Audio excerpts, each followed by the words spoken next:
John, thanks for coming back so quickly. I appreciate this. It's a pleasure, Mike. Nice to be with you again.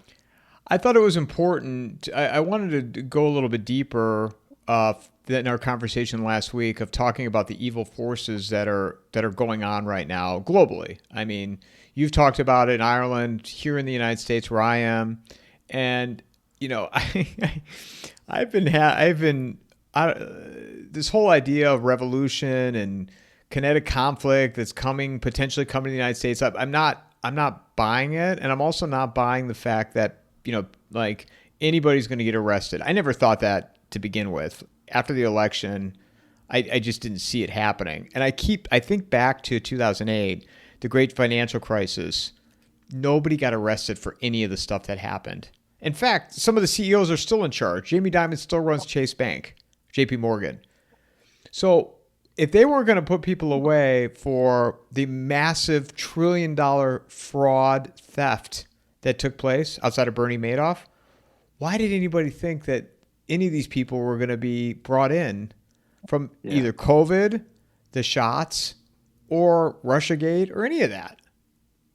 yeah, yeah. I agree. I mean, like first of all, kind of an instinct developed over time in living in the West or in any country in the West, any of our countries would kind of lead you to that view, really. I mean, not that nobody goes to jail. Obviously, lots of people go to jail, but they're the wrong people all the time. And I mean, like you could nearly put a bet on which wrong person would be next to go to jail. You'd be reasonably sure about that. I mean, for example, we have a notorious case in Ireland over the last 3 years where a school teacher called Enoch Burke, who's a Christian and very explicitly so, is in jail because he refused to address a male student as they, them, and said that he can't do that because it's against his religion. And they'd drag them into every like it just and they lied about the courts lied about everybody lied about him. They lied about what he was saying. They lied about the meaning of the case. They called him all kinds of names. They demonized him by whisper campaigns. And he went to jail and he spent something like over 500 days in jail over the last couple of years. And, you know, but as you say, none of the bankers, or very few of them, did any serious time, who destroyed the world back in 2008 or whenever, it started. So, yeah, you can develop an instinct. And then when I was on last week, talking to Matt and yourself, that was kind of my line about the Obama stuff.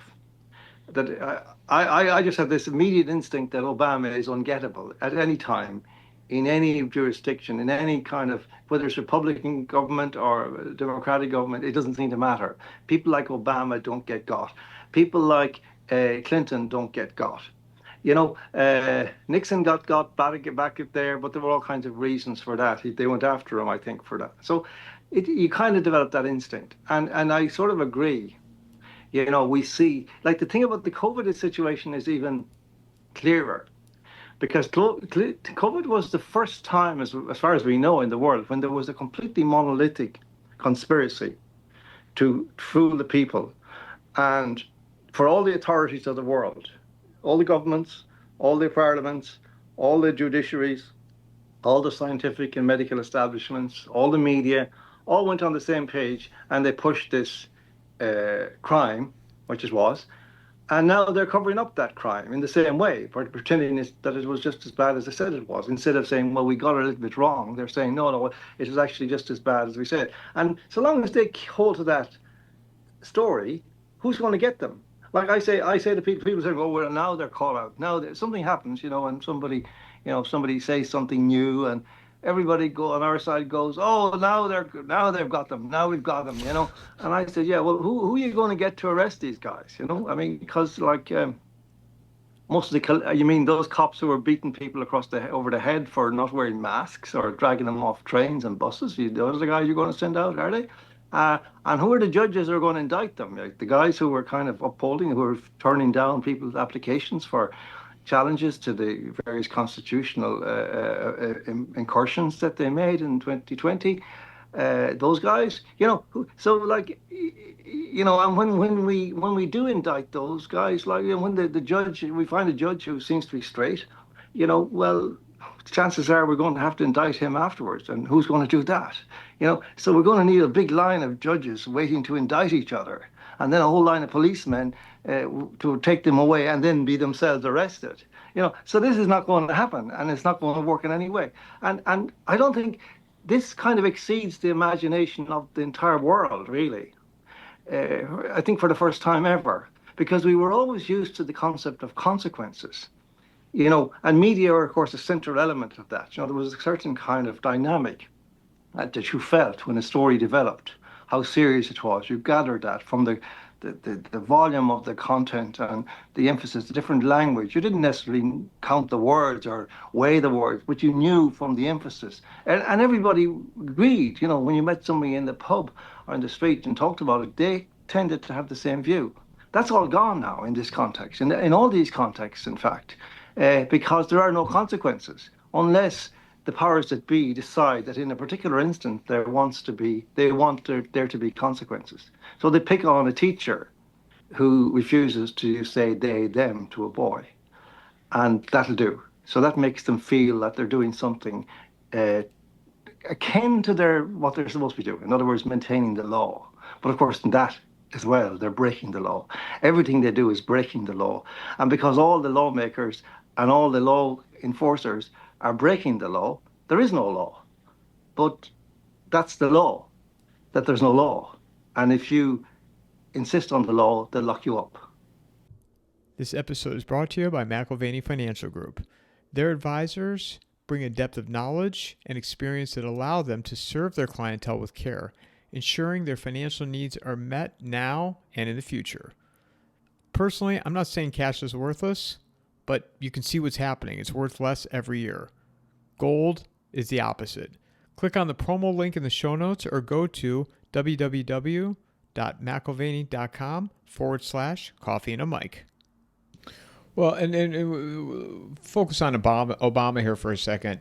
I mean, do people really think the first black president that still has as crazy as it sounds, still has a huge population of people that love him, that they are going to indict him? And okay, let's say we're playing the hypothetical, you and I, John. So let's play the hypothetical even a little bit more.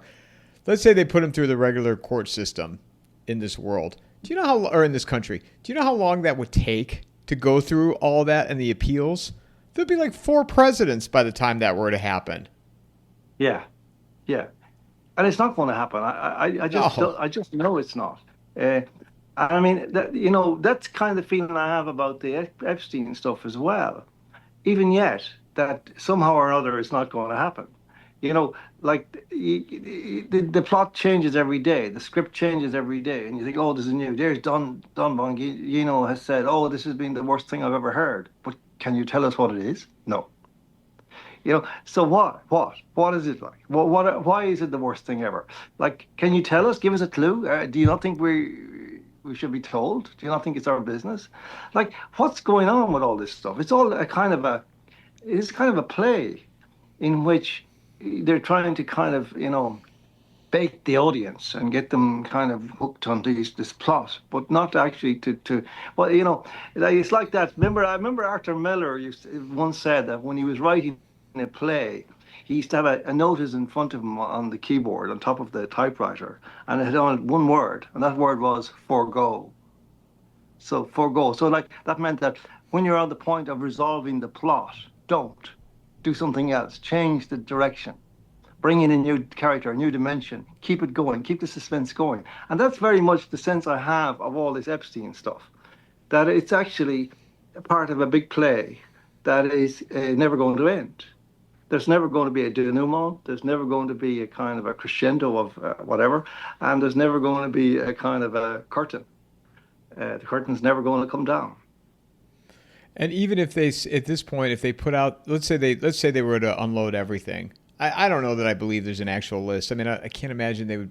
You get a lot of stupid people, but I can't imagine they would actually write names down on a list. But you're not going to believe it. You're not going to believe what they put out. That's why I had said in the beginning of all this, people, when Trump got back in, Epstein, I said, Not that it's not important. I mean, it's very important to see how bad the system is, and you're talking about kids. But are you going to believe whatever they put out at this point? No. They've scrubbed that thing probably so many times. There's probably not even it's probably a blank piece of paper. Yeah, I saw something today or yesterday, which is a video somebody had concocted, which has like a made-up kind of notebook, and it's supposedly he's Epstein's address book, but it is completely fake, like completely artificial. And when you listen to the video, there's nothing coming out, there's nothing there. It's just the same stuff again, and nobody knows anything more than they knew like 3, 4, 5 years ago. There's not one more name being added to the list of rumored names, and you just wonder, like yeah, this if Don Bongino thinks this is the worst thing that's ever happened in the whole history of the world, which is the kind of inference I drew from what he said. I can't remember his exact words. Well, why isn't he telling us? Why isn't he kind of saying, I'm going to resign tomorrow unless I'm allowed to announce what's actually going on here? That's what I would do. But nobody does that anymore. So I'm getting tired of it. Not that it matters what I feel about it, I guess, but it just we keep getting this kind of renewal of optimism about some new direction, some new breakthrough, some development. And, but it's just forgo. It's what it is. It's just, okay, we run that plot line's run out. Let's add another one now. Let's start a new thread and off we go. And so I don't know. I think that in general, you see, one of the things that we've really come to realize since the COVID business, those of us who are paying attention, is that journalism no longer exists. But not only does it no longer exist, but its ghost is still there. And its ghost is actually a malign individual. It's actually the opposite of journalism. It does all the things that the journalism regards as kind of a breaches of its code of conduct. It tells lies, and it abuses people, and it has, all that kind of stuff that is supposed to be verboten for journalists. And that that's its sole function. These are its sole functions now. And that means that people are living in a different world, and they're vaguely aware of it, but they're not quite sure what's different about it. I mean, people still buy the New York Times or the Irish Times or the Guardian or whatever it is, and they kind of take it home and treat it in the same way as they would have treated it in 2016 or in 2003 or in 1997, because it's still got the same masthead, more or less, in most cases. And but these are completely different animals. Like they're actually the opposite of what they were. And so they're creating a false reality, a pseudo reality for people in which people are voluntarily, it seems, living in them and behaving as if they were real. And as far as I know, they do believe that they're real, and when in fact they're not. And this is really serious. And that makes me think this is not like you know the culmination of something. There's no sense that we're resolving any of these things, or that we have any way of even talking about them, never mind resolving them. So you kind of have to assume that far from this being like coming to the end of a dark period, that's actually the beginning of a very dark period that's going to go on a very long time, if not forever. What do you envision as a very dark period in terms of both where you're at in Ireland and just Western civilization? What's up, everybody? Just want to take a quick second and let people know that I am self-supported. I now put all of my episodes on Substack for paid subscribers. I put them up early, and then 24 hours later, I release them to the public on all my platforms. I also have Venmo, PayPal, Cash App, Buy Me a Coffee, Zelle, a PO Box, and I don't think Locals, Patreon, and all of the links are in the show notes of every single episode I put out. So look forward to continuing to provide great conversations, and thank you all for your continued support. Well, I mean, some of the specifics we already kind of have had, we've heard a lot about them, which is the central bank digital currencies taking over the control of people's income and expenditure, and then the surveillance, mass surveillance, and some kind of social credit scheme, and that you will be punished for any infraction or any crime tank or anything like that. And that's certainly, I think, on the cards. Um, but that's part of a more sinister and darker package, which is really a kind of an entirely different view of the human race, where humanity is going to be reduced down to really a dot on a screen in a certain sense. It will just be, you'll be something like a cursor moving across a screen as opposed to a flesh and blood person. And that you will be a consumer in whatever country you're permitted to live in. And you won't be allowed to leave that country very often, if at all. And all of that kind of stuff, which has been, the Great Reset and the subtext of all of that, and other things as well, just the general state of the world and the sense that there are no adults anymore in the world.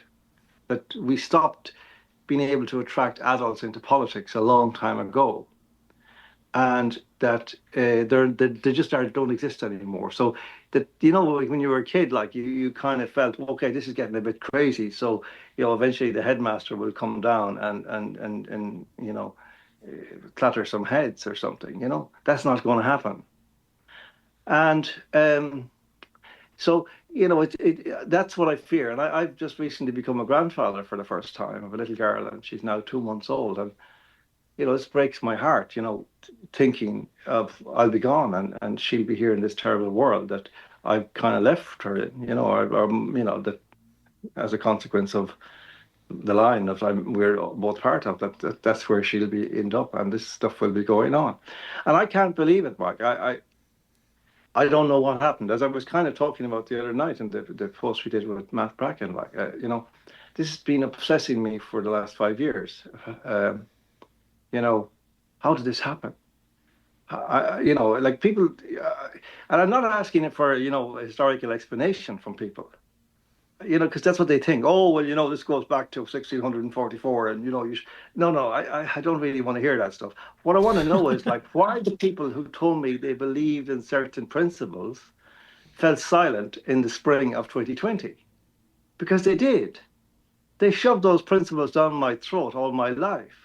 Not that I needed them shoved down my throat, but they're kind of, they were in favor of liberty and equality and fairness and justice and all of that stuff, great stuff, and truth and beauty and whatnot.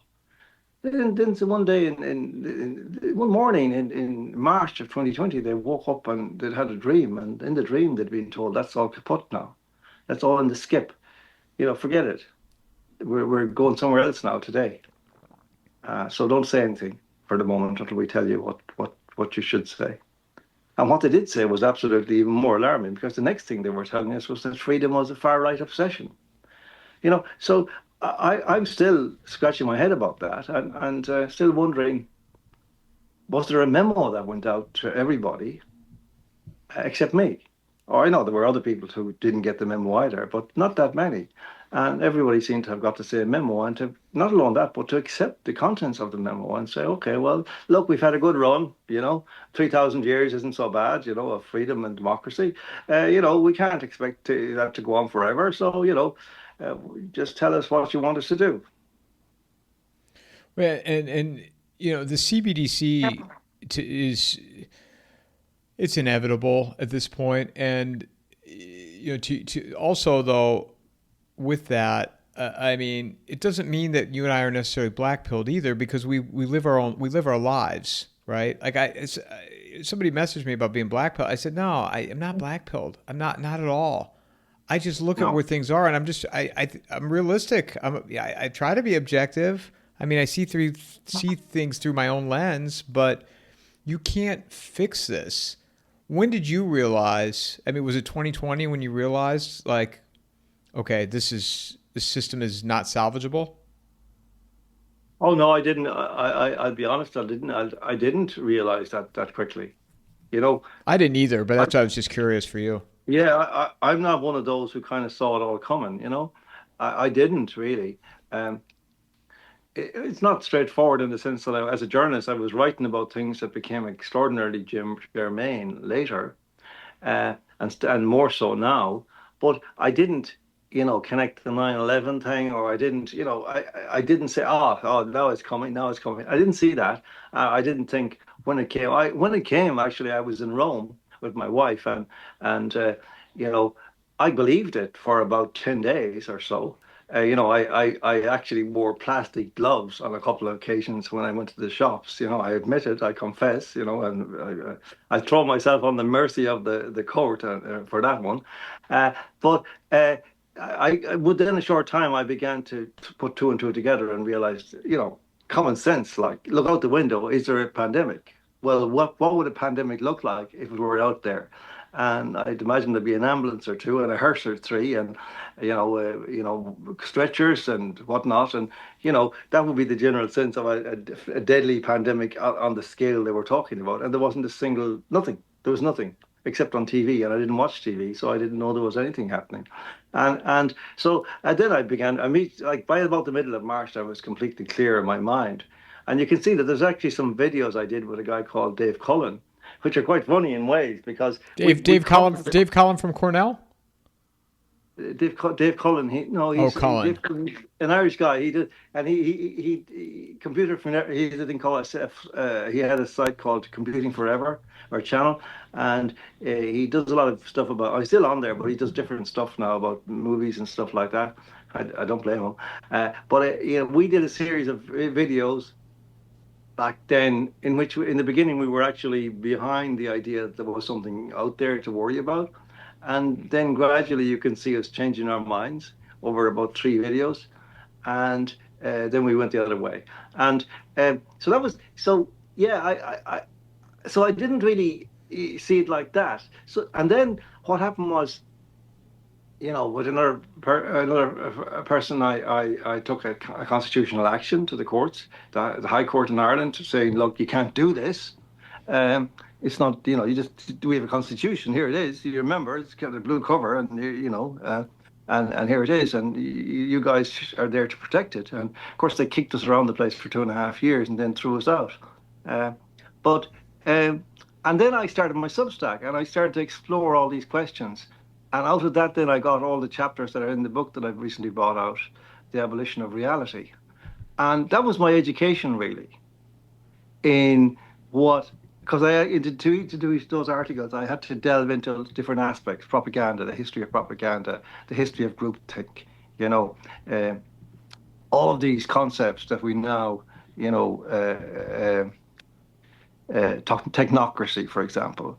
Um, the role of games in this, the role of the way that they would, a theory I developed about that they had actually tapped into the human instinct to play in order to pull this off, to create a game or something that had the feel of a game, to force people to compete and to force people to persuade people that to obey really stupid rules because they were part of the game. And that's something you do, if you're playing cards or whatever, you don't say, well, that doesn't make sense. If somebody says, well, it's the rule. Okay, then it's the rule. And that was what COVID was like. So all this stuff, I started learning. I was learning on the hoof. And that's been my approach, Mike, in talking about it. And a lot of people I know you see, in what we will loosely call the resistance, there's this kind of smugness of people who claim they knew it all always. And oh, you only discovered that now. Whereas I don't care if people think I'm slow or stupid. I just want to kind of understand what's going on. And maybe so I don't jump on each theory and hold cling to it. Uh, I kind of test it out, and I, I talk about it in different ways. And if I hear a different version of it, I'll try that out as well. The analogy I've used is the dry stone wall, where you build a wall without cement or mortar or anything. You just stack stones one on top of the other, and they clip into each other, just by the size of them, and and that you have to keep trying out different stones for each space until you get one that fits properly. and then gradually the wall develops. And that's the way I've developed my ideas about this. And I get into all kinds of, you get this torrent of abuse if you say something naive about whatever, that, maybe you might express the view that maybe Trump might succeed in doing something here or there or wherever. And everybody would snort. All these people would snort with derision, and all that. But I don't care about that, because it's what's important is that it seems to me that we spread the word and we spread the consciousness and we engage with these issues, therefore, in the way that anybody would engage with them if they were coming to them for the first time. And I think it's more likely that they would listen if they see you trying to make sense of things rather than sort of, pounding the table and telling them, haven't you learned off this by heart yet, and so on, So that's been my approach, and uh, I continue to do that. And so I don't claim to know anything really. uh, all I know, everything I know is contingent, it seems to me, because the whole thing is a dark mystery in many respects. Many people know different parts of it, but they tell you different versions, and each version sounds just as plausible as the last. Some versions go back, 70 or 80 years, others go back 700 years, and maybe a millennium or two. And they all sound like they could be true.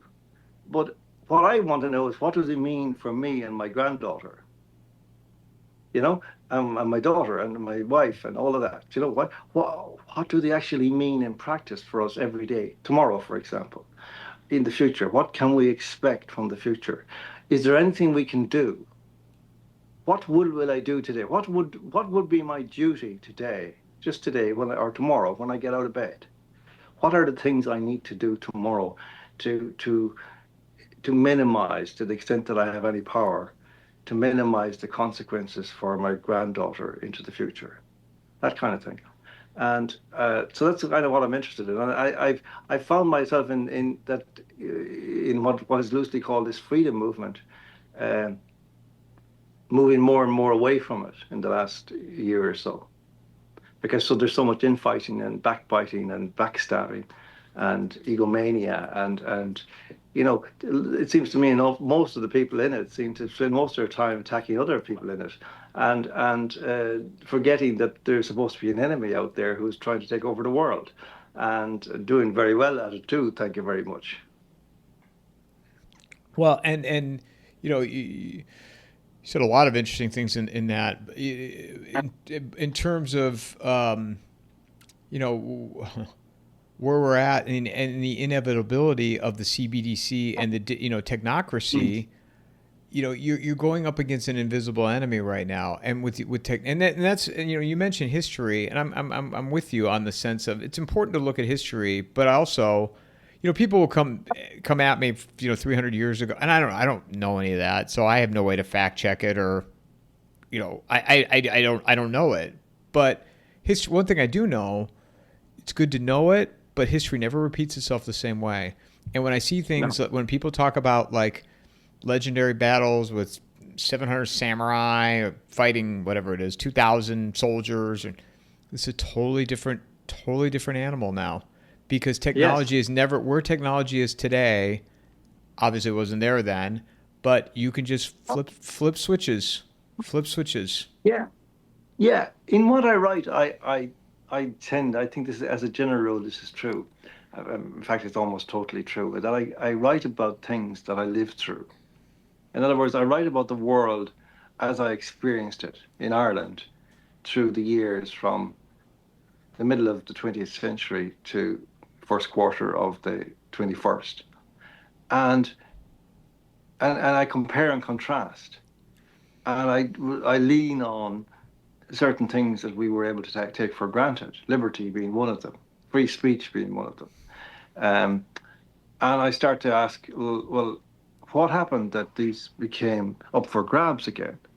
That isn't that sliding into the past? Isn't that kind of turning backwards and reversing, like back through 1984, back into the Middle Ages? Um, and um, it's very hard to have these conversations, I find, even in the movement. People tend to act like they don't know what you're talking about. It's like everything is like very instrumental, and the plot lines are all kind of mechanical or something. And nobody wants to go into how it feels, to be in this situation. Because I think that's the most important thing, to be able to convey to people what it feels like to be paralyzed by these new realities that weren't possible when I was a child or a young man, were undreamt of, unthinkable. And then you look into the faces of politicians and you see this dark evil in them. And you think, I must be I know that I've come to that point in my consciousness that these are bad people. But is that really evil I see there? That smirk, is that really a demonic smirk? I'm not using that word loosely. There's that sense that you get that some dark force has descended on the world. And I up to a point, I use these terms and these concepts as metaphors. But I'm also aware that they have a very strong and rich sort of um, theology of possibility. And so I'm wondering about that too. But I tend not to lean too much on supernatural uh, possibilities. I tend to say, okay, I see what we have in plain sight. What can we make of that? And so I do, and in this, by the same token, I tend not to focus too much on who the superior beings in this are. Specifically, I call them the combine, which could be any mixture of Satanists and financiers and bankers and oligarchs and whatever. Because my quarrel is with my government. My quarrel is with the guys that we nominated to take charge of our affairs and implement the Constitution of Ireland and take care of the Irish people. And they're doing everything but those things. And I want to know why. And I want them to stop talking nonsense, and I want them to stop pretending to be compassionate when they're not. And that's all. And that's what I think, that's a journalistic role in a way. I don't like any longer the word journalist. I was a journalist for 40 years. And then I suppose reluctantly I still am in a sense, because Substack is a kind of a journalistic platform by and large. But I don't really answer to the term anymore, even though once it filled me with absolute excitement to be thought of as a journalist. But it's a shockingly shameful profession now. And I think I said in the last set, I've told my wife that when I die, she's to ring up, and if they mention journalism, to demand a correction and clarification the following day that I renounced journalism many years ago. And but that's what journalism is really, and it's at its best. It's to help people to get to the meaning of things. It's not just to give them a string of dissociated facts and leave them there. Oh, it's the oligarchs. Oh, it's the Illuminati. Who are they?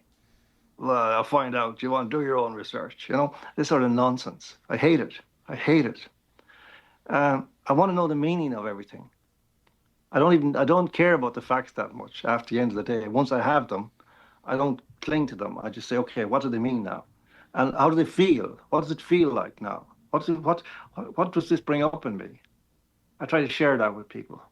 That's kind of what I do. And that's what it has been all about for me, I'm not sure. I am. I mean, my book kind of shows that I have come up with a map of sorts of where we are and what it's about. But I don't claim that it's 100% accurate in the sense that it's the full story. Every day I'm hearing new hypotheses, which kind of half or three quarters fit to what I've said. But then there are interesting new parts that I kind of say, oh, that's maybe that will work. Maybe that fits there. Maybe that stone, that's the one would be better than that one. So let's try it. And then, oh, yes, it fits. So that's the way I operate. And that to me is whatever I do, whatever service I provide, that's what it is.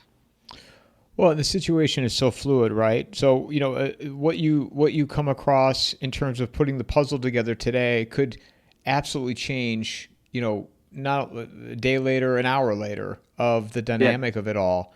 And I still come to the conclusion of all this. So, And I know I'm oversimplifying it, so and usually I'm wrong about most of the things I say. So take this with a grain of salt. But I do believe that the World Economic Forum, it's now the 2.0 version that includes these tech people, and the Peter Thiels, the Zuckerbergs, the Bezoses, Mark Andreessen, David Sachs, Howard Lutnick, and I'm sure there's other names in there that that we don't might not even know about. But the Soroses of the world, they're old. Like I've been thinking about this a lot lately. Of like now that I'm being 47, I'm not 25, but I'm also not 65 either.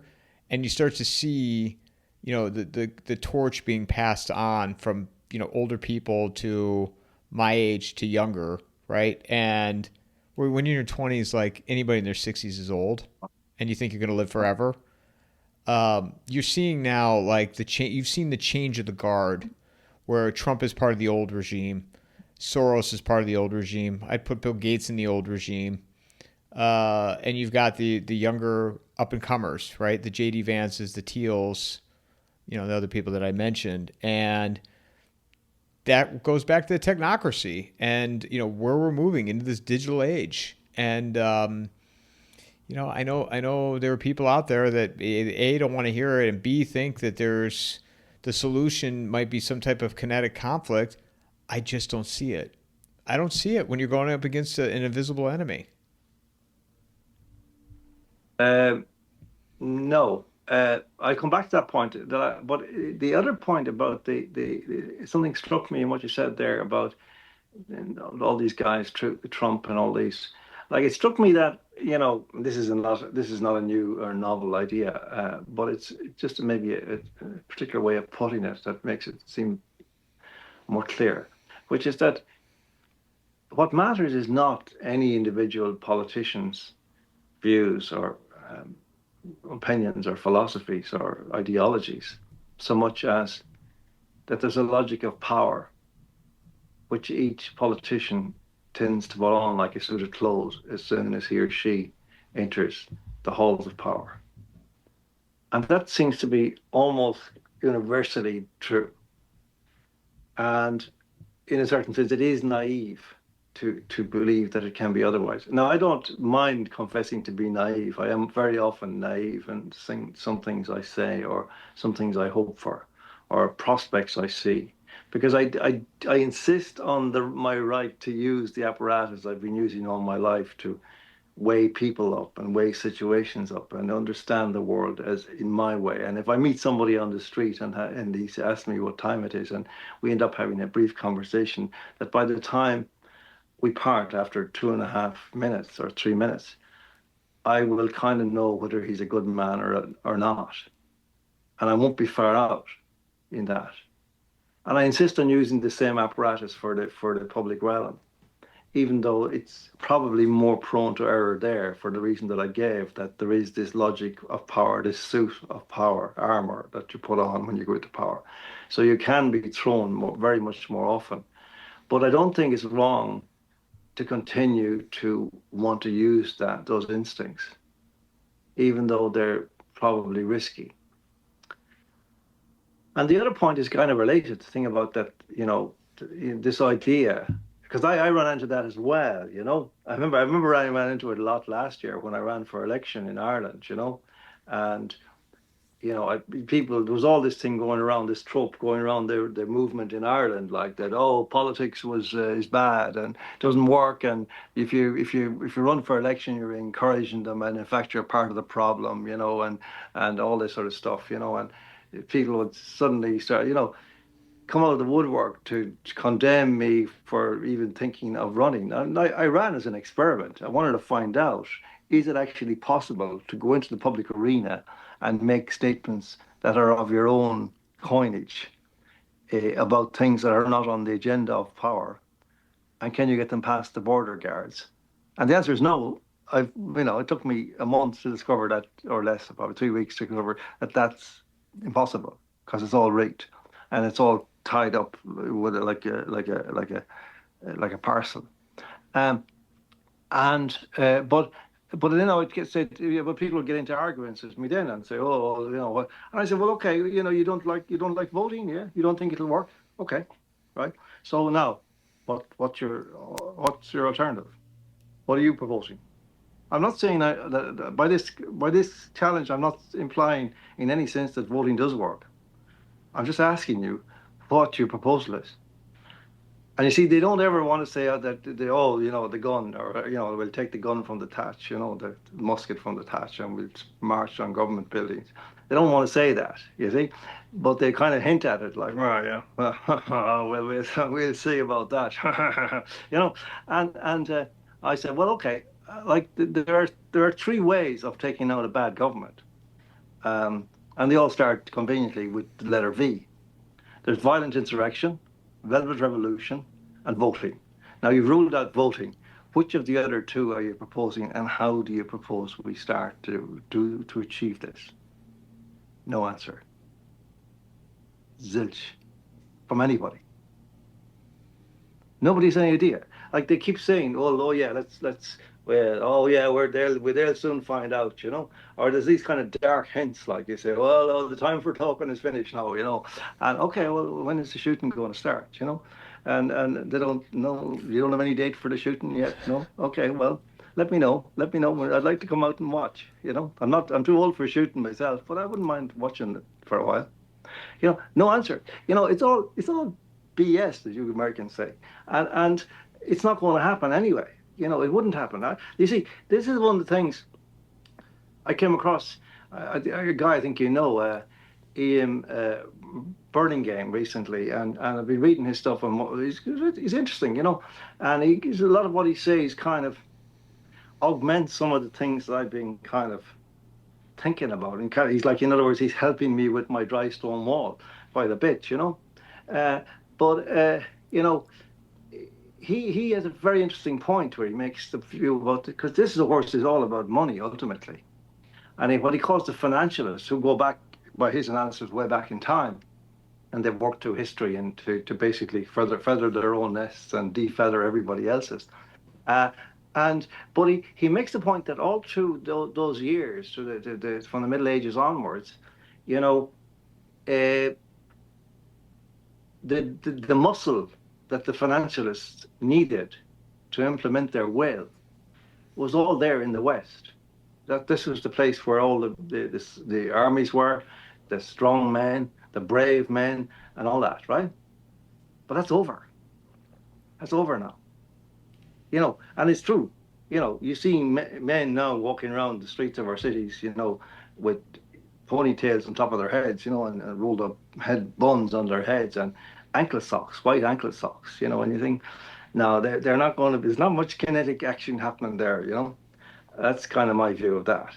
So that's the terrible, sad situation of the West, that, television and feminism did for it, really. And then the internet finished it off. It's not going to happen.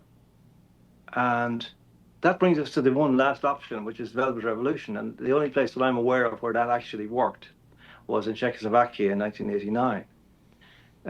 What's the term, John? What's the term? What kind of revolution? Velvet Revolution. Velvet Revolution. Okay, what is that? The origin of that is very interesting. It sounds like it's like soft and all that, which of course it is. But where the original, where the idea came from, was from Lou Reed's band.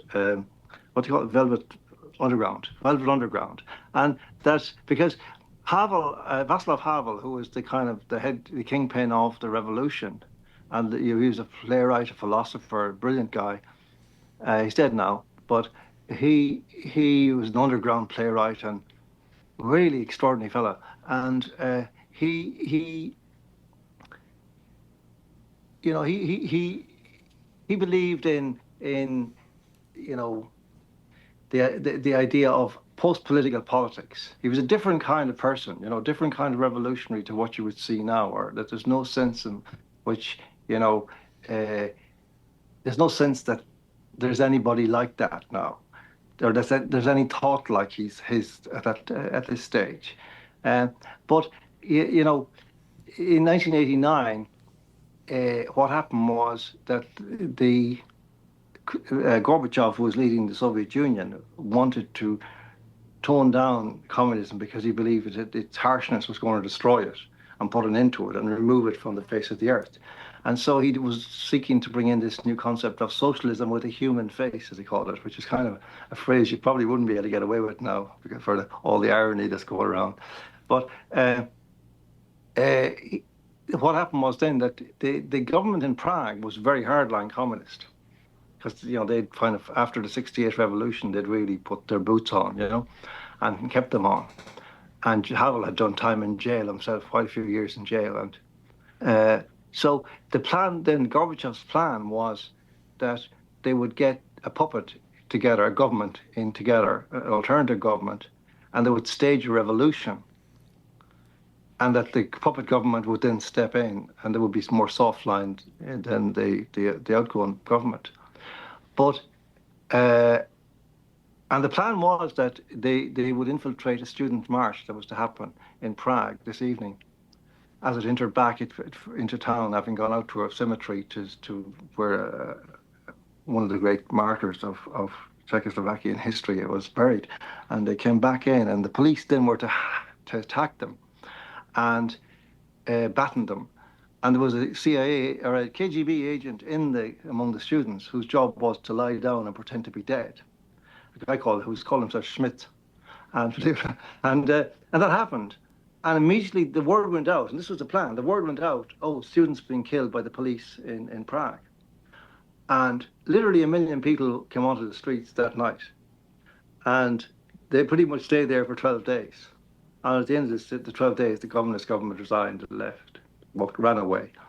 And that's why it was called the Velvet Revolution. But the Velvet thing was the Velvet Underground that Havel was a big fan of rock music, and occasionally he would get over to America and he would bring back albums.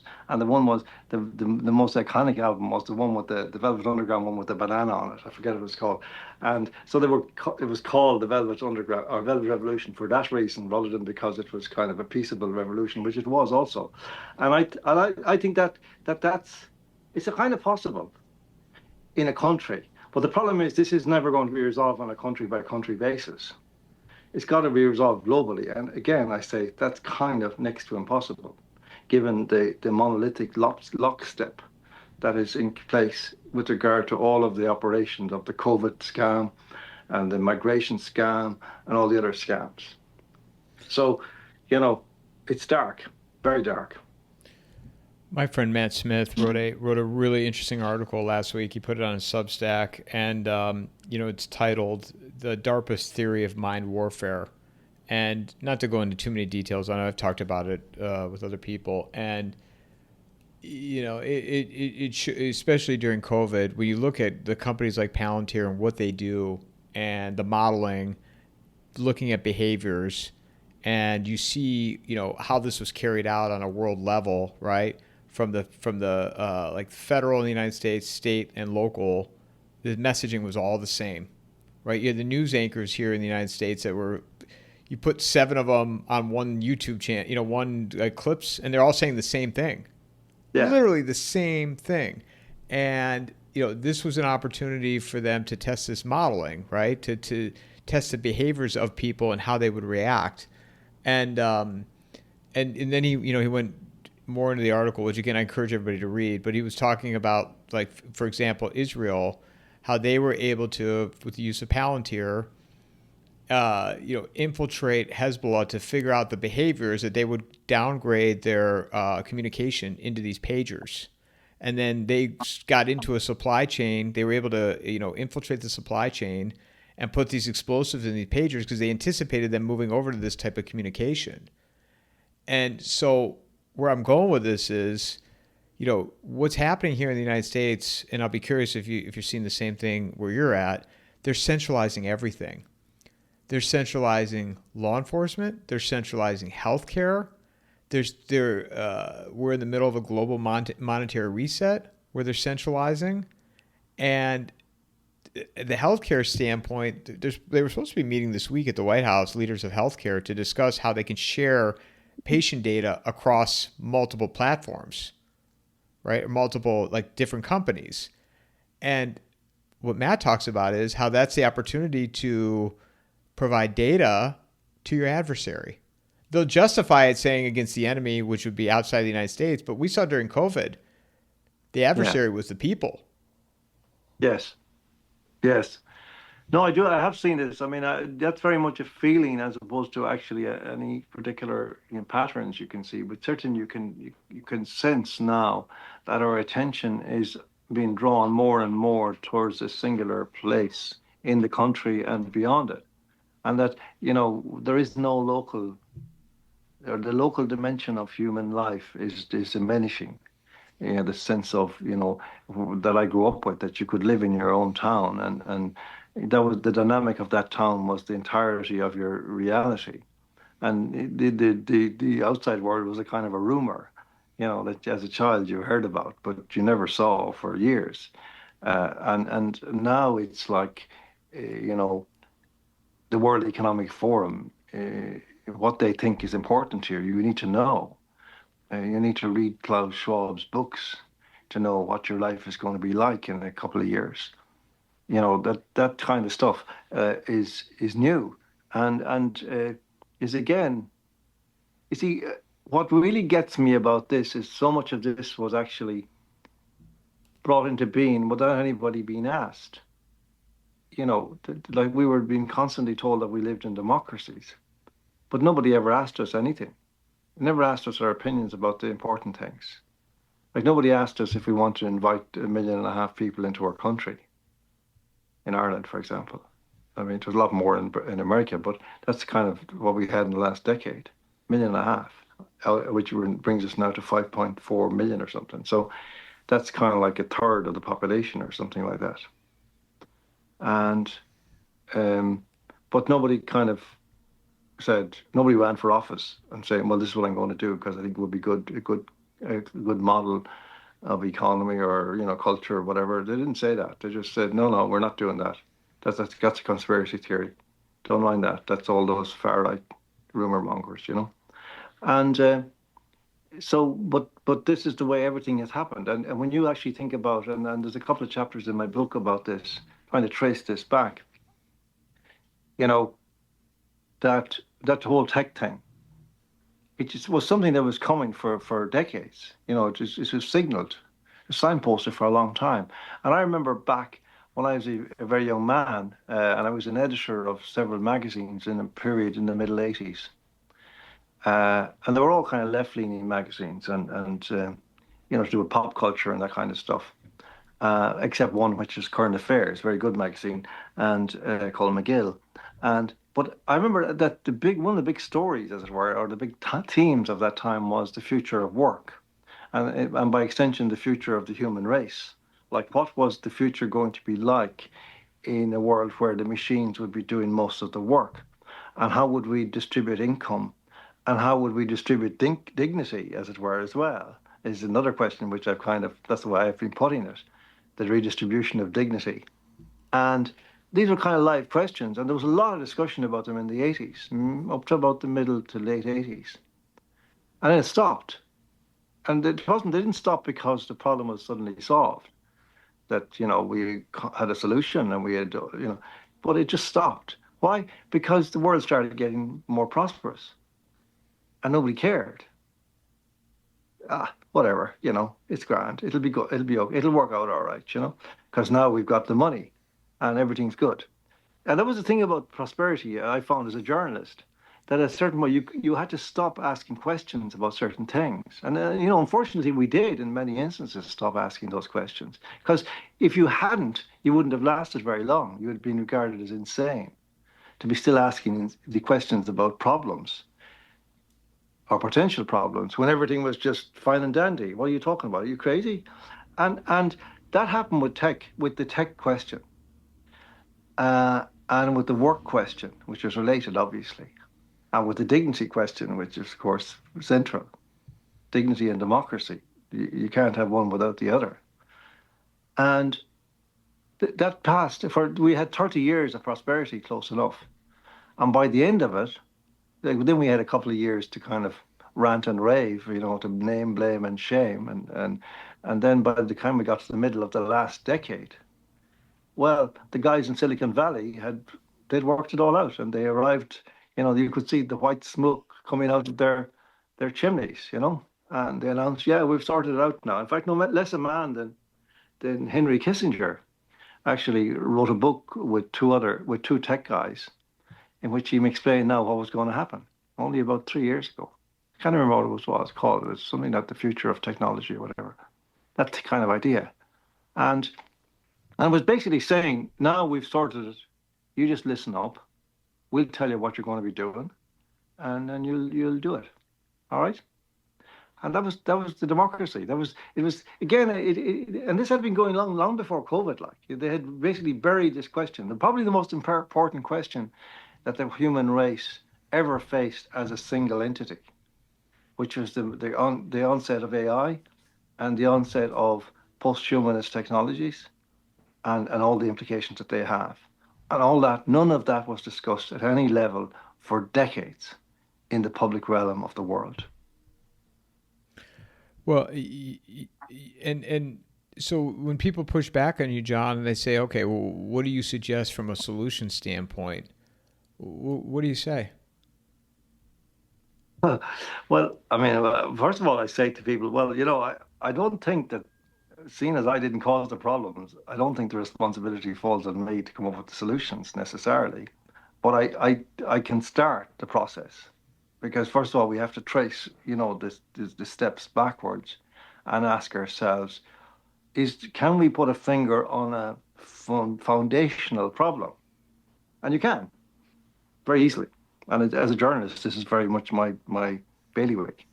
Because no matter what you start, where you start in terms of the obvious problems to be perceived in the public realm now and in the culture, the kinds of things that we're touching on here and there, when you start tracing them back, you always end up in the same place, in my view. I do anyway. And that's with the absence of conversation.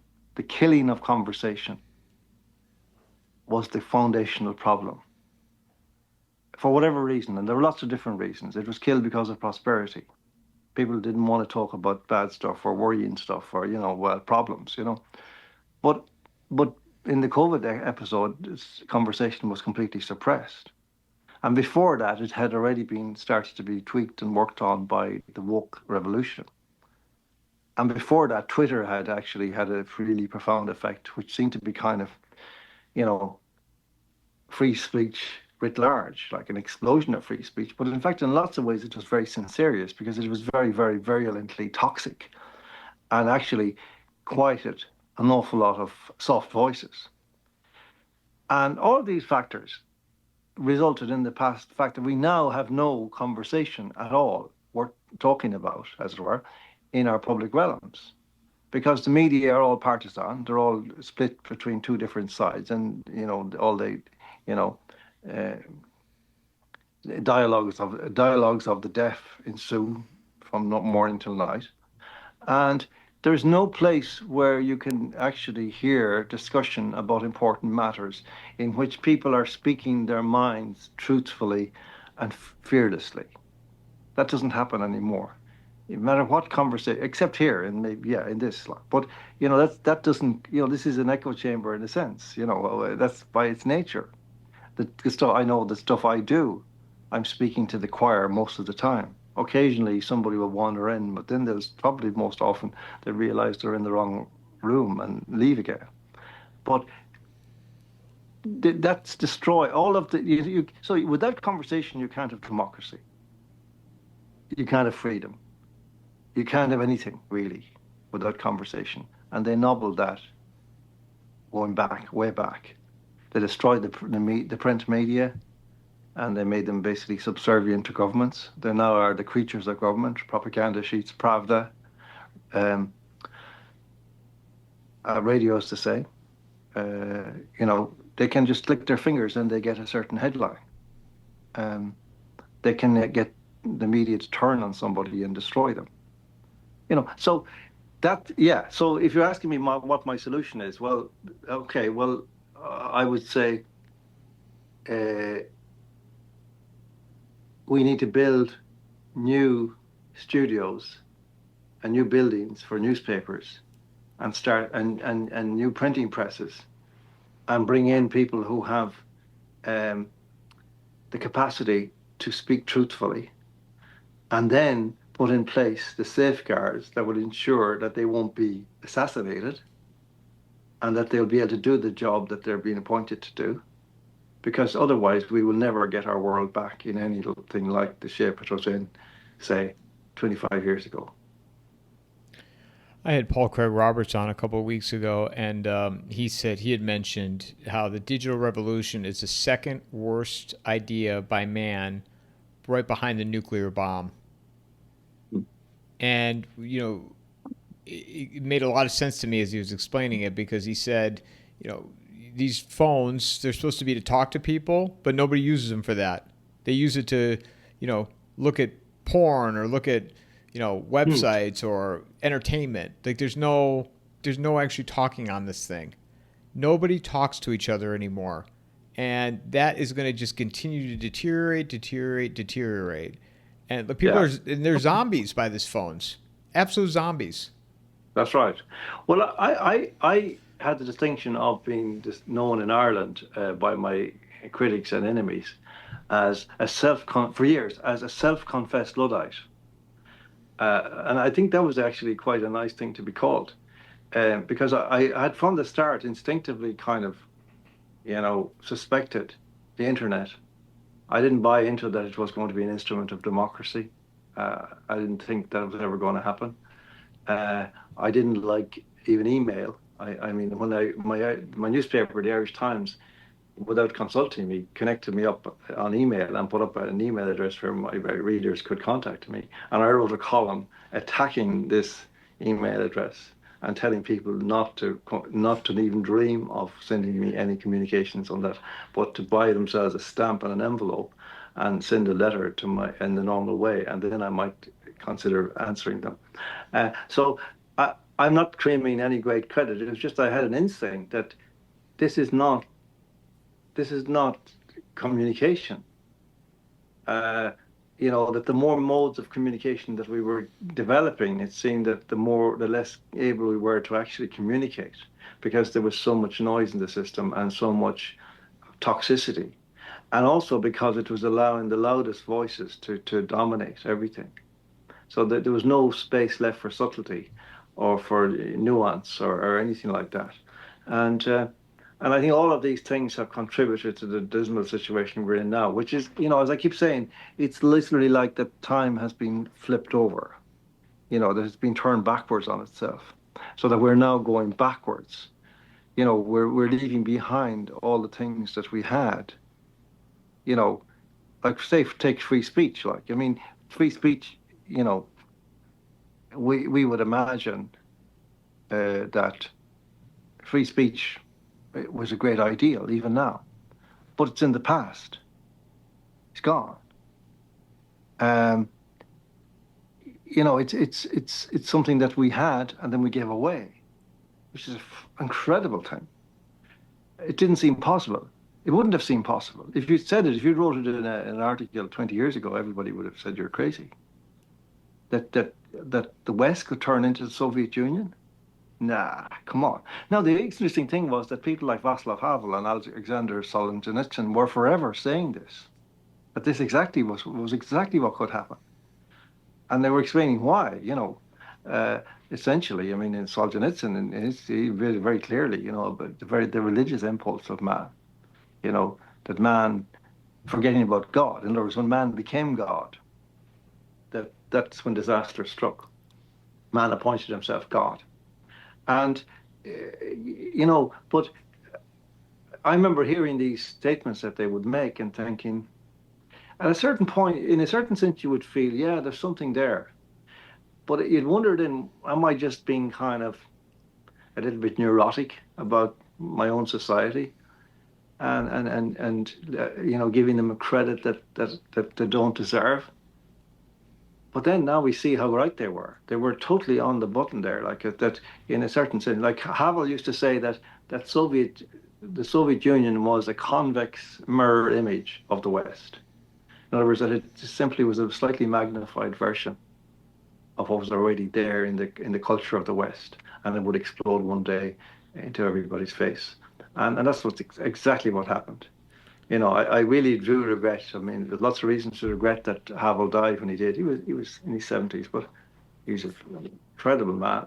And I'm so sorry that he isn't around to speak about this moment now, because I think he would have some very, very arresting things to say about it.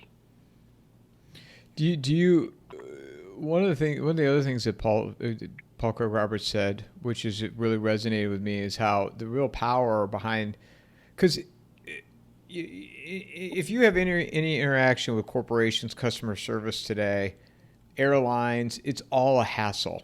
Everything is a Oh hassle, yeah. and they put all these these workflows and processes in place, and spend all this money, and it's just made everything just confusing and just a cluster. Oh, it's So a terrible. It's awful.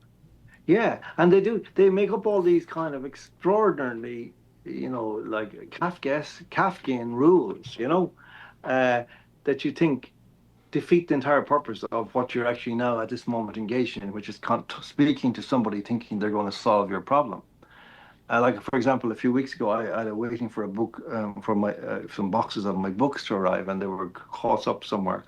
And I rang Amazon, who were supposedly sending them to me, and um, they asked me, I would say, well, I explained that and I had this notification, but that I lost track of the books, and said, oh yeah, okay, well, do you have the order number?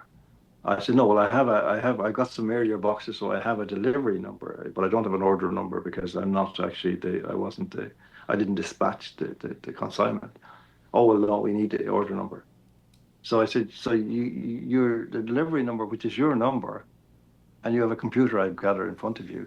You can't, by putting that number into the computer, connect to the order number. No. Well, maybe we could, but I don't have the authority to do that. I need the consent of the sender of the consignment. Well, I said, well, yeah, well, unfortunately, he's in Texas and it's the middle of the night, so I can't get to him at the moment. Um, would there be any chance that you could just have a sneak in there and look and oh no, I couldn't do that. No. I said, but you work for Amazon, am I right? Yes, yes. And it's Amazon's computer, am I right? Yes, yes. And the numbers that they have are numbers that were devised by Amazon. Yes, yes, but it's a breach of confidentiality to tell you anything. No, no, no. I said, don't worry. I'm not looking for any information. You don't have to tell me anything. You just have keep everything you learn to yourself, and then just tell me where is my consignment of books. No, I'm sorry, sir. I can't do that. So, and at the end of it all, then they say, is there anything else I can help you with today, sir? And I said, no, you can't help me with anything. You never would help me with anything. You're not capable of helping me with anything. You're completely useless. Thank you. I had something similar happen to me with UPS. First of all, trying to get somebody on the phone is a project in itself, and then if you do, this woman was in a foreign country. I asked her where she's at. She wouldn't say, and it was a package that was coming to me, and I'm like, I can't believe you can't call the local UPS store here in Arizona and have them pull it, and I'll just go get it. I don't even want to go on a Yeah, truck, just grab it. But they can't do that. no, It's of course not. so It's 2025. Come on. What year do you think it is? uh, 1966? so they put all these layers in, right? And same at the federal government. This is what the administration is doing now, centralizing, digital. Uh, at some point, it's going to break. And when it breaks, people, in my opinion, are going to lose their minds. If their cell phones aren't working, that in and of itself, people will go insane. Oh, yeah. Well, we had an example of that here in recent years. We were in Spain in the spring when there was a blackout in the whole of Spain, actually. And we thought, oh, this is a bit of fun. We were down in Malaga, and the only thing you get was cold coffee in most places. Or one place had actually an ice cream machine that was still working for some reason. And our favorite restaurant had dried bread and coffee, and that was it. And And but then we got back home on the bus. The buses were still working eventually, and it started to get dark, and we had a couple of candles, and that was fine for a while until the night really closed in, and we down to one candle, and that went out then, and suddenly we're in the black, we're in the dark, and we end up walking down the street. It's very silly with an iPad as a torch, trying to find somebody who could tell us what actually was going on. Like, did they know anything? Would this ever end? Was it permanent? What was the cause? And we actually met some people who had actually a shortwave radio who'd been listening to some broadcasts, and they were able to put together a general, description of the outlook and so on, that the power was going to come back sometime later in the night and so on. But it was quite terrifying, actually, in a strange way. Even though I grew up in a house without electricity, from the first 10 years of my life, we had no electricity in our house. We had all just candles. Um, we had open fires. My mother did all their cooking on open fire. Uh, it was like, but to be cast back into that now, you realize anything could happen. You have the sense that you're not in control of anything anymore, and it is very scary. And I think that for most of the human race, that is the way it is. And the kind of future that we're being threatened with, this could be a kind of very common experience, because that's one of the ways that they intend, I think, to keep us all in line by reminding us how dependent we are on their um, benevolence. Well, but also as well, the hackers will really have an upper hand in this because no matter what, no system will be 100% secure. And I've heard the argument, people have pushed back on me and they've talked about quantum computing, which I still don't really grasp, but that they'll be able to come up with more systems and workflows to lock everything down where you won't have any of this. I disagree. There are always ways to hack. And the more confusing, the more complex you make the system, it's more likely it's going to break. And when it Yeah, breaks, people are not going to know what to do. And that's where I think that's where I think the inevitability of this is. Now, is it going to be today? Is it going to be tomorrow, next week? I have no idea. No clue. But at some point, this system will break. And I think that's the same abroad because again, you've got so many, workflows, processes, blah blah blah blah blah, and yet the company is not more efficient. You can't get anybody on the phone. Um, I mean that in and of itself, if you can get somebody on the phone, they should give you a $50 gift card or $100 gift card just to talk to somebody. But I don't see how any of this is going away. And in fact, I could see that's what if the hackers could well, really escalate. I agree. I mean, the hackers tend to be a confraternity who are the most ingenious, tech bros out there. Like, I mean, we know that about them, and they will be well able to keep up for sure. Uh, uh, but I think that goes to a much larger point, though. I mean, I have long felt, in the context of what's going on, that none of it is going to work in the long run. That they're barking up the wrong tree, and that the people in charge of it, I call them the combine. I think that they're not as smart as we attribute to them. And I think we kind of build them up in our minds as superhuman, in omniscient and omnipotent. But they're not at all. I mean, I don't think they've even thought this through properly. I mean, it's not even clear what they're trying to achieve from their own point of view, for example. Um, you know, that, a world without, if they reduce the population in the way that it is said they want to, well, they're going to cause massive, damage to the fabric of reality for themselves as much as for those who are left, who are not the victims, immediate victims of their bloodlust. And uh, but I also think that at another level, they don't even, they seem to be following some star which has to do with power and money, the acquisition of power and the acquisition of money. But they don't seem to be considering that these are never the ultimate objects of these, even these lusts, if you like. That there's something else. There's a satisfaction that comes alongside it, whether it's the idea that you are richer than everybody else, even something as banal as that, or more powerful, and that you enjoy the frisson of you get of enjoyment from of pleasure from being respected or looked up to or feared even. But if you destroy the world and reduce the population down to a few kind of, you know, sort of hapless kind of people struggling down the street, like holding their cloaks around them and scrabbling around for scraps of bread in the debris of the street.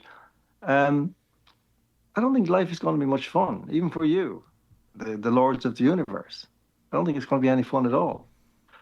And that's the thing that I think that they don't seem to. And I'm kind of painting a very crude sketch of where we're going to end up, but I think it's not going to be. I think of where I think we're going to end up is if they succeed, quote unquote, is something like The Road. You know that movie, The Road, the Cormac McCarthy book, which is a terrifying book and even more terrifying movie, I think. And where, basically, people are going around with wild dogs and shotguns and, hiding in the bushes whenever they see other people ahead and, finding caches of tinned food here and there and, staying for a couple of days. And, um, you know, everything is torched, everything is burned. It's not clear, it's never clear in the book or in the movie what actually has happened. There's been some apocalypse.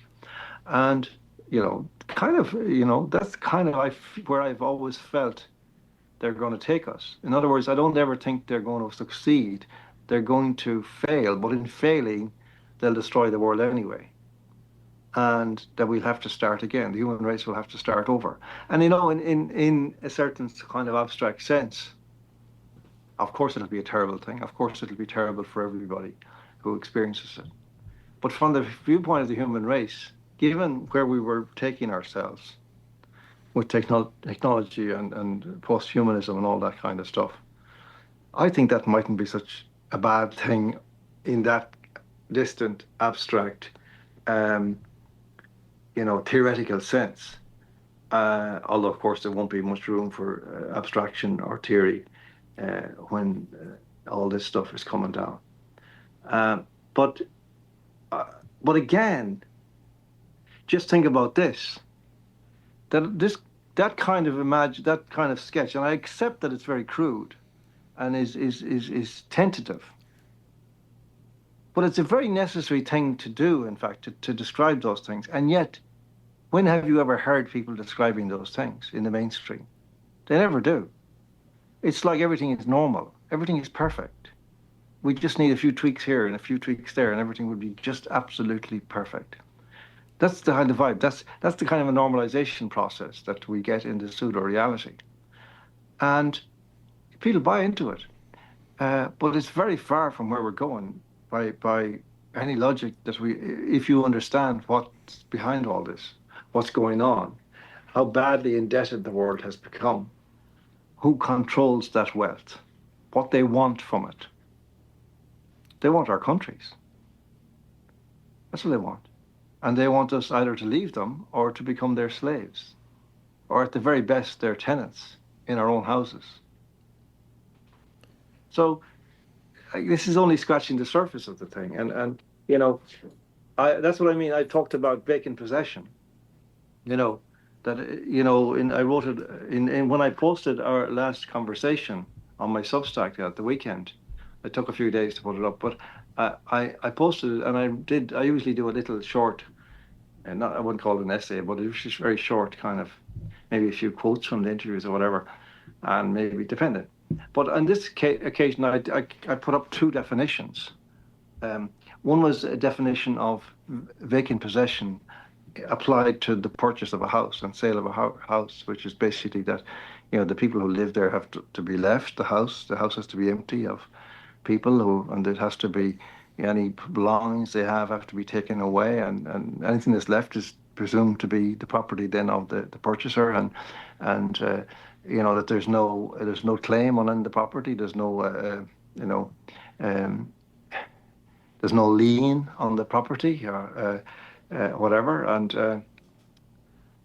And then the second one was vacant possession in the context of a country, which is a different but kind of related definition, which is that you require that the number of people in that country who continue to have a patriotic attachment and a historical memory and a cultural connection to that country are a minority, and that the majority are people who don't really particularly care or even know where they are, that they have no memory of any affection to the country. And that gives, therefore, that the real owners of the country, uh, I mean, the people who own the real estate that people walk around on and the buildings, that those people will be more comfortable with the idea that now their property is secure. And that's kind of where we're going, I believe. And all of this is being managed by asset management companies. That's what they're for: BlackRock, Vanguard, State Street. They're all kind of connected. They all kind of converge in BlackRock, I think. And that's kind of where what's happening with the demographic changes that are being imposed on our countries. That's why it's being done. And there are lots of different theories, different variations of this, and you know. Ian Burlingame wrote an article the other day, which I found very interesting. I'm not sure, it's a very interesting kind of contribution to the discussion.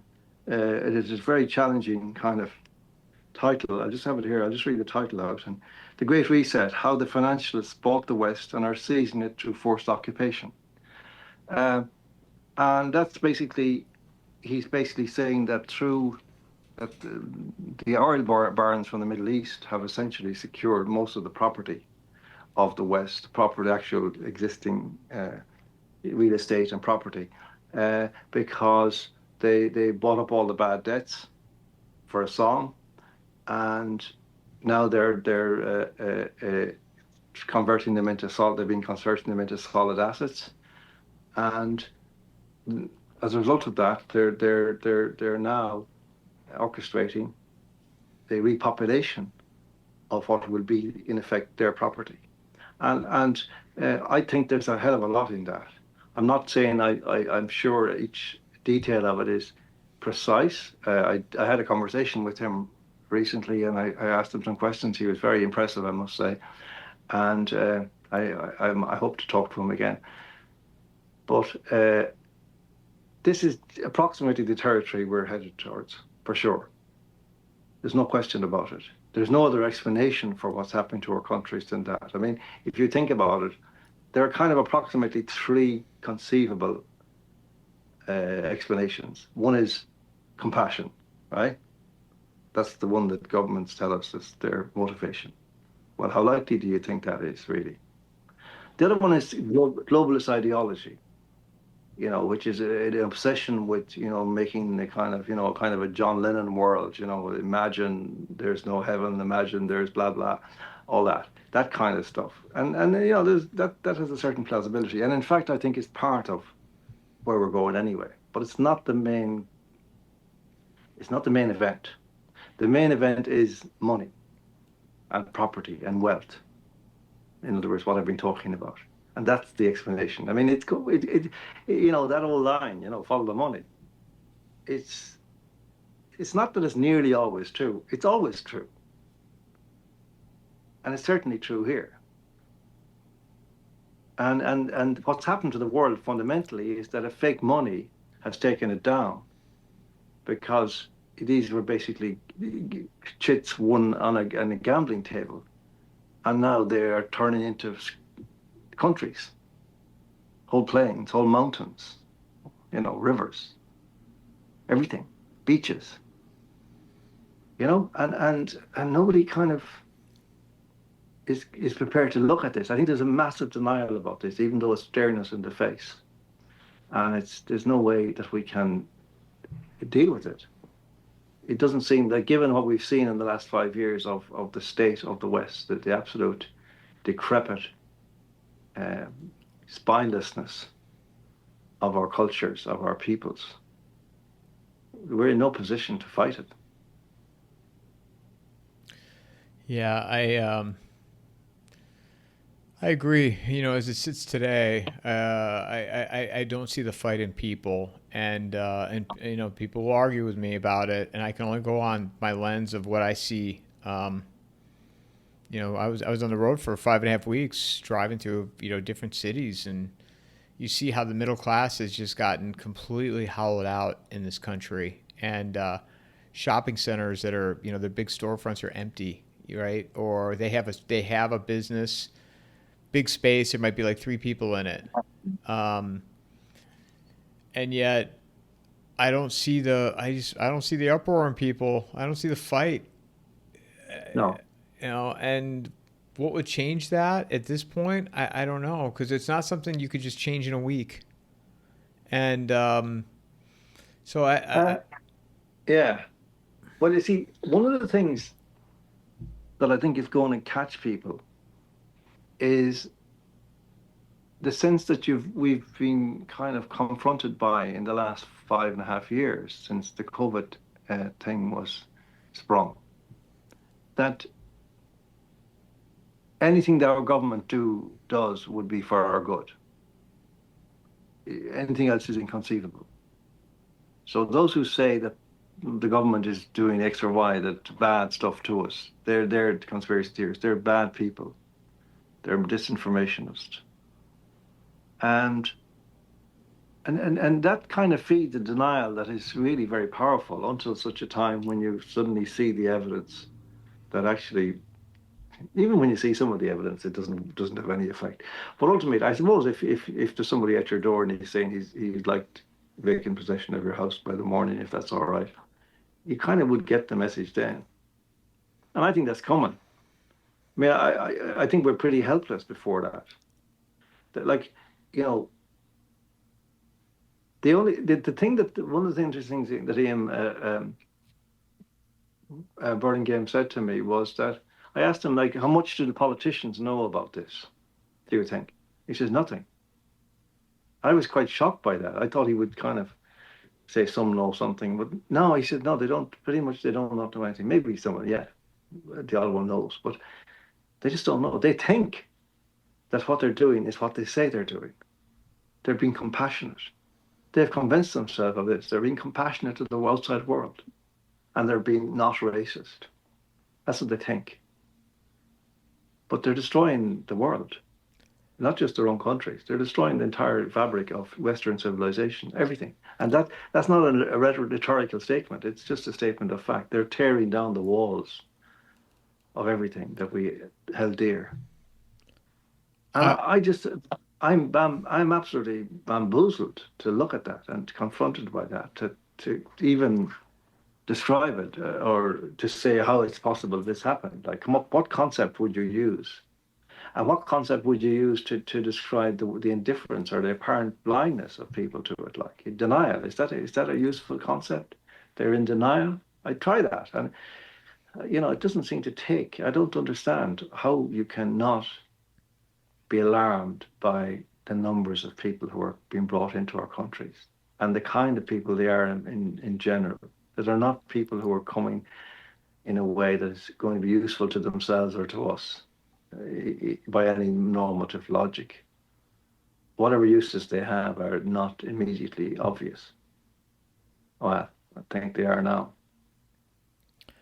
I would disagree with that statement, though, that these people in these positions are not aware of what's going on.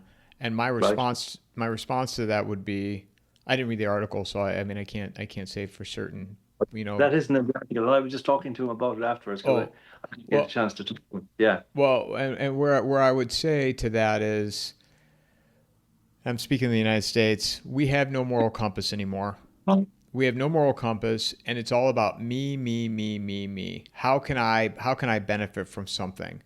And that is a yeah. sign of a failed society. So I don't buy into the notion of, these people have, it's compassion that they are not aware. Oh no, well that's my addendum. He didn't say that. In fact, he said something similar to what you said there, Mike, which is that they're obsessed with profit and pensions and Well, it's all those personal. things. It's personal gain. I feel like we can simplify it a little bit more and say, personal gain. How can I benefit let's grift as much money as we can, as is before the ship completely sinks. And even, you could look at this way is, people that'll say they're giving Trump a pass for all this. I am not anymore. And I'm kind of, and I'm over the fact that Trump he's surrounded by, no. I'm sorry. That's done. Yes, I agree with you. Warp speed, that's on him. Handling of COVID, that's on him. He's in there now. That is all on him. I'm tired of people. I'm not saying he said this, but in general, people are saying, well, he learned from the first time. Did he? Because he had no problem. His family had no problem selling meme coins before he took office, and they made a bunch of money, and yet nobody even questioned. I don't even know if that was legal or not. Nobody questioned it. Yeah, I mean, from the first day of his presidency this time, when he brought in those guys, those tech bros, in and had them, speechify in the White House, Sam Altman and those other guys, I thought, oh, this is wild. This is way dodgy. Like, because this is the core of it. Ultimately, this is the suit that they're making. They're building for the human race. And that he has got so enthusiastically into it and brushes aside any, questions about it. That alarms me even more than the Epstein stuff. So, I had a lot of faith in Trump, but that was naive, I think, but I don't apologize for my naivety. Naivety and hope are very connected, and human race can't live long without hope. And that remains true. And even though it seems contradictory that you see things blackly, you kind of also have to think, well, what then? What then can we do? What then? What is okay? Given the facts now, what should be our next move? And I always hold that. And I mean, Havel again had that extraordinary concept that he talked about in his essay. It was called "The Power of the Powerless."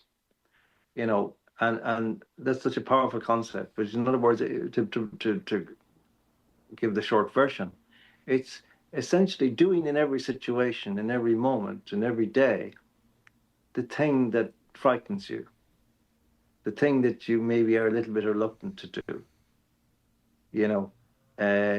Just take that a little effort of courage that is required to challenge something or to say no to something, or I'm not going to wear that mask, thank you, I don't wear masks, and take the abuse and then get on with your day. And I think that is the key, that there isn't going to be a plan, a revolutionary plan. There's going to be a series of millions of actions by individuals in their lives, in their circumstances, in their own minds, their own looking out from in here at the world as it is changing in front of them and making their decisions. And okay, maybe for a while that the human race will capitulate. I don't think that that's a permanent state, because the human race the human spirit is a strong entity, in general. And I think that it will rise up again against these tyrants. I just, at the moment, I'm still fixated on how we got here. I still can't believe it. I can't believe we need to have these conversations. I can't believe I'm saying these things, that I'm talking about these things. How on earth did we had a free world? We had a free world. Why did we let it go? What were we doing? Step by step. I mean, that's a book to be written. I won't write it. I'm too old to write it now. But just take the step by step from freedom to slavery. Or, if you want to go right back, from slavery to freedom and back again. There's a title for you now. Well, also though, when you look at, I mean, you can go far back, even just the implementation of the tax system. Is that where, I mean, and you'll have people on here that argue where exactly it ended, and they'll go way far back, even to, and to, at this point it's kind of irrelevant, I think, to see where, exactly, because everyone's going to have a different view of it. But, it's been that slow boil for a very, very long time. And again, I can speak on America. People have taken things for granted in this country because things don't touch us, right? We don't have war here. Things don't, oh, it's bad right now, but, it'll get better. Um, yeah, I don't know. But I also don't think, I've been having this conversation a lot, and I'm constantly like defending myself of like, and I'm not saying you're saying this, but like being black pilled. I'm not black pilled.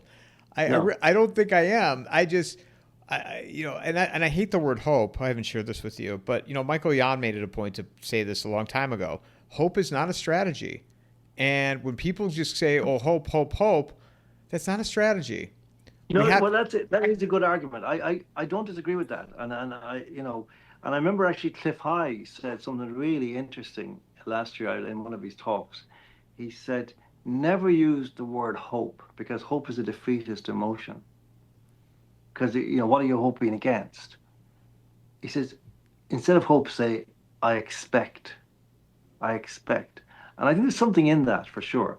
I guess the where hope does have a life is in contradistinction to despair. You know, do not despair.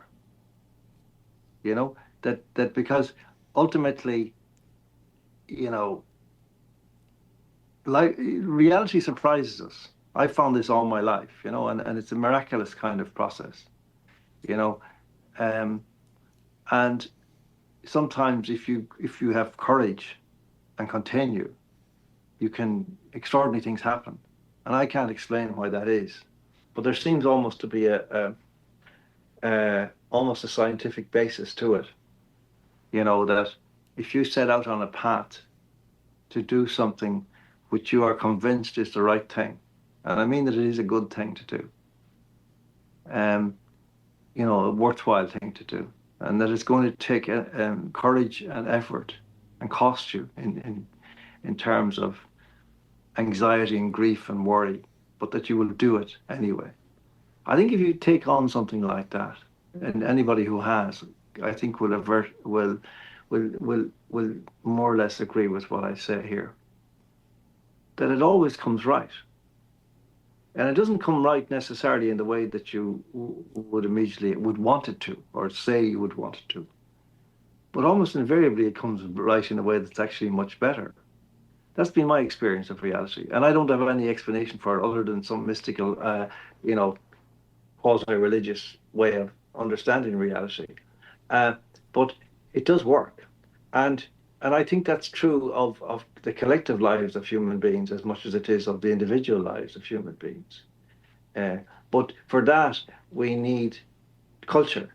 We need a sensibility that is matched into that, and we need for that leadership.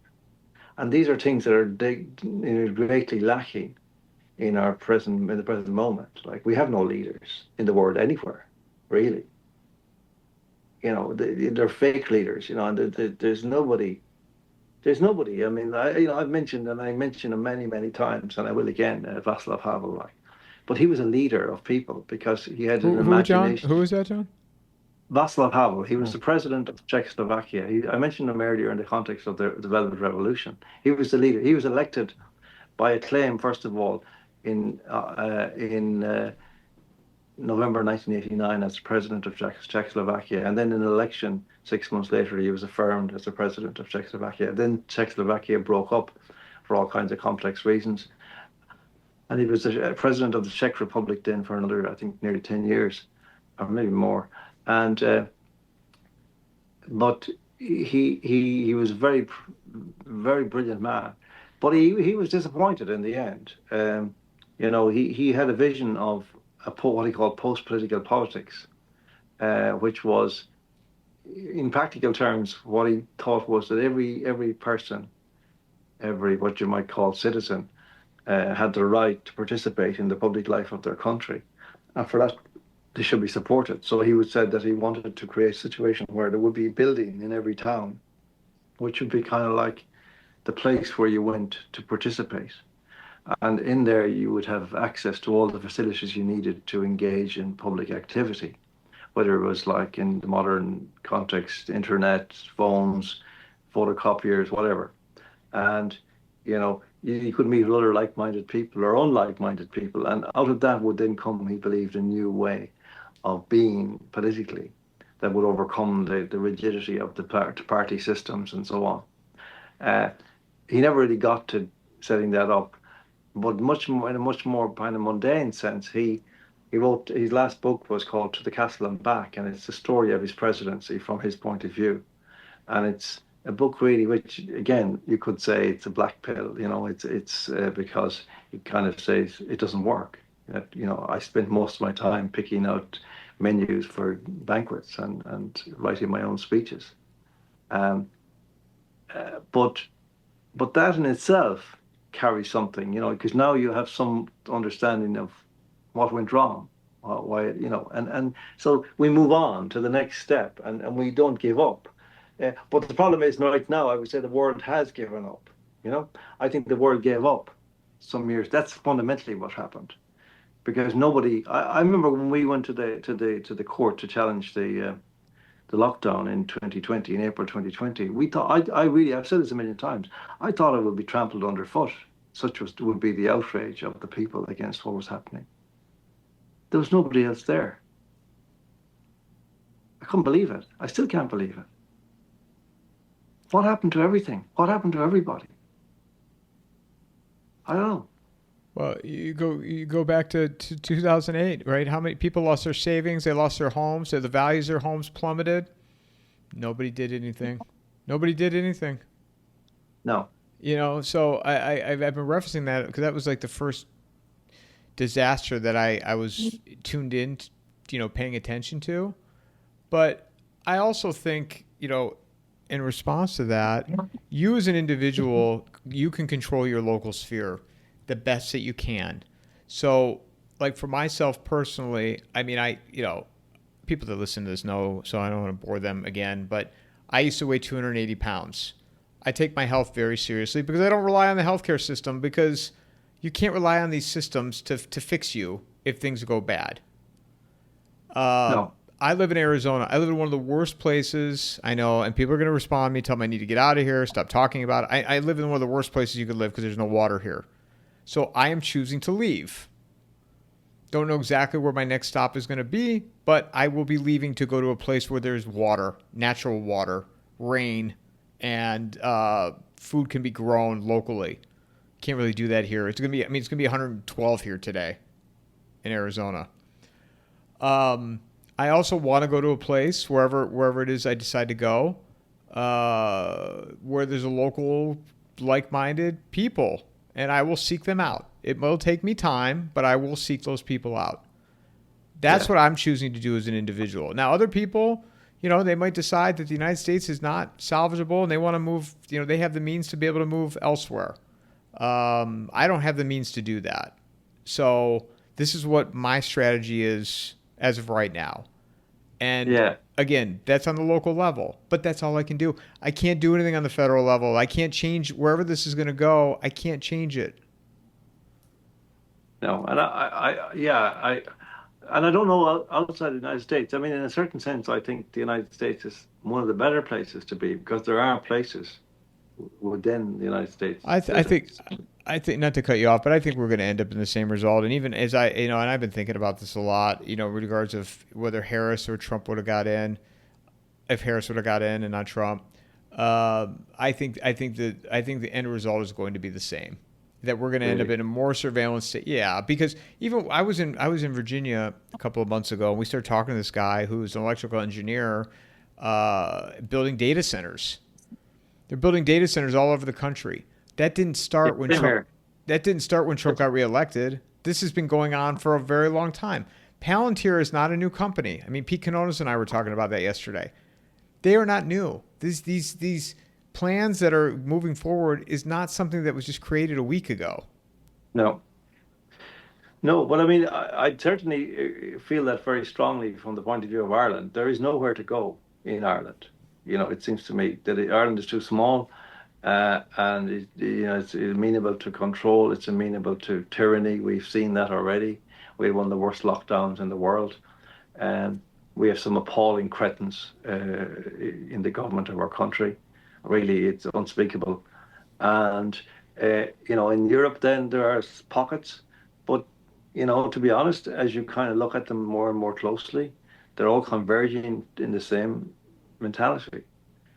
And that's something that is not deniable, really, that even places that are outliers, I won't mention specific places because I have in the past and I regretted it, but, that they tend to, yeah, to hold on to certain local values. But then the external factors come to bear and they're changed. They're unrecognizable. And it doesn't happen gradually, it happens pretty fast. So, um, you know, the political classes of the world are really the lowest forms of life that we've ever seen, I think, in public life in the world. I don't know how they engineered that, but they sure did a good job. They are the stupidest people and the nastiest, the most malevolent people that we could possibly have ended up with, and we sure we did. Where can people find you, John? Well, I'm on Substack, John Waters Unchained, johnwaters.substack.com. And I'm nominally on Twitter, on X, but I mean, Twitter have been closing me down from, I said this on the last stream we did, I tried last year when I was running for election to, you know, uh, just sculpt a tweet every day in the morning. And I put a lot into it and it was pointless, because they were just being shadow banned. Um, like, I'm not sure what that is. Is it the hypocrisy of Elon Musk, or is it that he's just too busy to come over and see the kind of creeps that are running the Irish office? I probably a little bit of both. Uh, but anyway, I'm not that bothered. I've always said, Mike, and I mistakenly, I should never have gone on Twitter because I should have held to my Luddite, self-confessed Luddite position, which was that, I always said that in the future, when the anthropologists set to, going back into the rooms of Western civilization to try to figure out what had gone wrong, that they would search around for a few days and, eventually they would come out carrying a single piece of paper and they would say, yes, we have a verdict. And on that page would be one word, and that word would be Twitter. Twitter had destroyed Western civilization. I don't think that's far from the truth. I don't think that all the things that we've talked about could have been possible. The destruction of the media, the terrorization of the public, the shaming of good people, the silencing of good people. None of those things would have been possible without Twitter. I should never have condescended as I did to sign up to it, and I'm allowing my site to die. It's a corpse, like a corpse lying out in the desert of Arizona, in the sun, in the baking sun. There's and no one corpse day, out here, John. The coyotes eat it away, eat the whole body. oh, the sooner the better, Mike. The sooner the better. Otherwise they're going to have to bury it. You don't even have to worry about burying it out here. John, thank you so much for doing this. I look forward to continuing to follow your work and more conversations ahead. Thanks so much, Mike. Lovely to talk to you. Mic drop. Even though the subject matter can be bleak, it's nice to talk. I think it's important to talk. It's very important. It is, and I always respond back. It is what it is, and we try to we be objective and look at we could both be wrong about this. I'm usually wrong more than I'm right. So what do I know? The only one listening to me is you right now. Well, to add to that, the one thing I always say, I hope I'm wrong about everything. Yeah, I hope I'm wrong. And I've used the hope word, the English word, but I hope I'm wrong about everything. I will be the happiest man in the world if I am wrong about everything. Me too. Thanks, John. Mic drop.